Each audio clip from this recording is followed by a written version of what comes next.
அனைவருக்கும் வணக்கம். நான் அருப்புக்கோட்டை அண்ணாமலையார் ஜோதிட நிலையத்திலிருந்து உங்கள் ஜோதிட ரத்னா ஜெய்சங்கர் பேசுகிறேன். என்ன பார்க்க போகிறோம் அப்படின்னா, ஒரு ஜாதகத்தில் சூரியன் உச்சம் அடைந்தால் என்ன நன்மைகளை கொடுப்பார் அப்படின்னு பார்க்குறோம். பொதுவாக 12 ராசிகளில் முதல் ராசியான மேச ராசியில் சூரியன் உச்சம் அடைவார். ஆனால் இது எல்லா ஜாதகத்துலேயும் பொருந்துமா அப்படின்னு கேட்டால் எல்லாருக்கும் ஜாதகத்தில் பொருந்தாது. அவங்க அந்த பிறந்த நேரத்தில் சூரிய பகவான் மேசராசியில் இருந்தால் அந்த ஜாதகம் சூரியன் உச்சமடைந்த ஜாதகம்.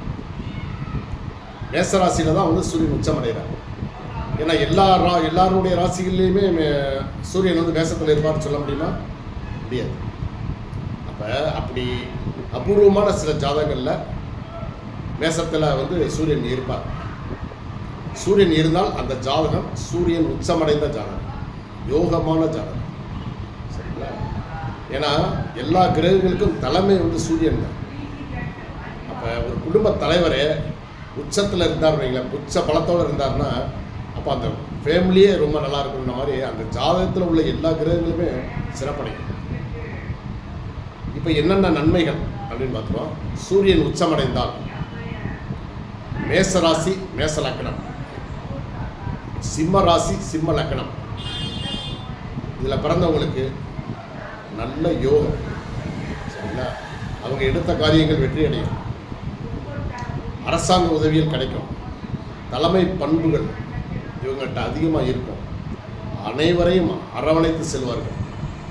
சூரியன் உச்சமடைந்தால் அந்த ராசிக்காரர் யார், மேச ராசிக்காரரு, அந்த ஒட்டுமொத்த ஃபேமிலியுமே தாங்குவாங்க, தலைமை தாங்கி செல்வாங்க.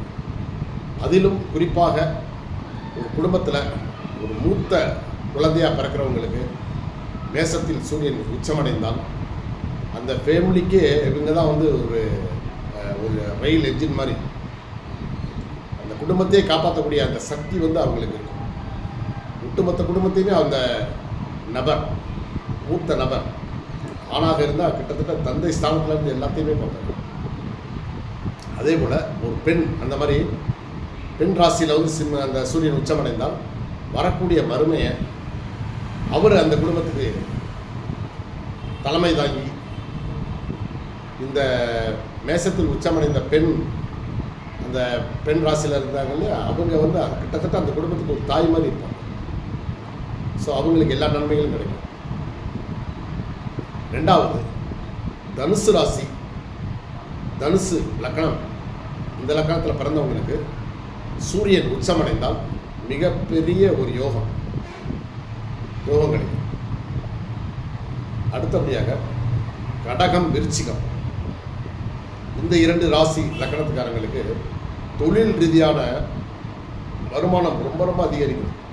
தொழிலில் டாப்பில் வருவாங்க. சரிங்களா? பிறகு கும்பம் ரிஷபம், இவங்களுக்கு சிம்ம ராசி வந்து சிம்மம், சூரியன் வந்து கேந்திர அதிபதியாக வர்றார். ஸோ அதனால் இவங்களுக்கும் எல்லா விதமான நன்மைகளும் கிடைக்கும். கும்பம் ரிஷபம். சரியா? சரி, இது மட்டும் இல்லை, சூரியனுடைய நட்சத்திரங்கள் எந்தெந்த அந்த மேசத்தில் உச்சமடைந்த ராசி அந்த பிறந்திருக்காங்க இல்லையா, அந்த ராசிக்காரங்களுடைய ஜாதகத்தில் சூரியனுடைய நட்சத்திரங்கள் எந்தெந்த இடத்துல இருக்கோ அந்த ராசிகளும் அந்த பாவகங்களும் ஆக்டிவேட் ஆகும், அது சிறப்படையும். இப்போ பொதுவாக சூரியனுடைய நட்சத்திரங்கள் அப்படின்னு எடுத்தோம்னா கார்த்திகை 1, கார்த்திகை நட்சத்திரம், உத்திரம், உத்திராடம் வந்து சூரியனுடைய நட்சத்திரம். ஆனால் சூரியனுடைய நட்சத்திரம் 2 ராசிகளுக்கு வரும். கார்த்திகை பாதம், ஏன்னா ஒரு நட்சத்திரத்துக்கு 4 பாதம், கார்த்திகை 1ஆம் பாதம் வந்து மேசத்திலேயும், 2, 3, 4ஆம் பாதங்கள் ரிஷபத்திலேயும் வரும். ஸோ இதனால் இந்த 2 ராசிகளும் ஆக்டிவேட் ஆகிடும். அடுத்தபடியாக சிம்ம ராசியில் உத்திரம் நட்சத்திரத்தின் 1ஆம் பாதமும், கன்னி ராசியில் உத்திரம் 2, 3, 4ஆம் பாதம் 3 பாதம் வந்து கன்னி ராசியில். ஸோ அந்த 2 பாதங்களும் ஆக்டிவேட் ஆகிடும் சூரியன் உச்சமடைந்தார். அதே போல் தனுசு ராசியில் உத்திராடம் 1ஆம் பாதமும், மகரத்தில் உத்திராடம் 2, 3, 4ஆம் பாதம் இருக்குது.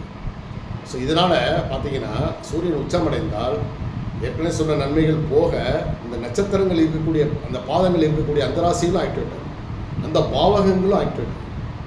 ஸோ அதில் கிடைக்கக்கூடிய நன்மைகள் அந்த உறவு எல்லாமே மேம்படும். இதனால் சூரியன் உச்சமடைந்தால் கிட்டத்தட்ட ஒரு 6-8 கட்டங்கள் அந்த பாவகங்கள் சிறப்படையும். நன்றி, வணக்கம்.